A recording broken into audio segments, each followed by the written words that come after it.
things are true. For the simple fact that his wife Catherine did leave him. They were separated. Back in those days, which was the Victorian era, divorce almost never happened. And even being separated was very, very, very rare. But Catherine did leave him. And it wasn't like today where you can just leave somebody. We do it all the time. But back then, if she left, no matter, even if everyone knew that Harvey was the reason, Harvey was an ass, Harvey was this, Harvey was that, it didn't matter. If the woman chose to leave her husband back then, she was the one that was shunned by her neighbors, right? The townsfolk. Even if they knew that it was Harvey. Harvey's the reason. It didn't matter. That's just the way society was. So she did leave her husband, knowing full well that her best friends wouldn't talk to her anymore. People would say, you know, you're a piece of, I don't know what they would actually say back in those days, but it wouldn't be nice. So, we believe that stuff to be true. Now, however, Harvey did do something nice, attempted to, for the people in Gettysburg during the Battle of Gettysburg. Okay?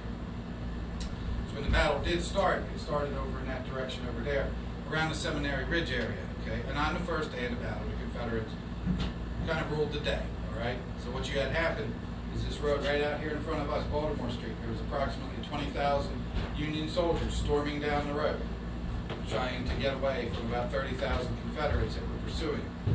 The Union guys ended up around Cemetery Ridge, Cemetery Hill, in that area up there. Confederates stopped and stayed in this area down here. They went about as far up as that where that white picket fence is across the street from. So, Harvey, before this happened, before that happened, because people knew there was the Lee that entered Pennsylvania. People were freaking out in other towns too.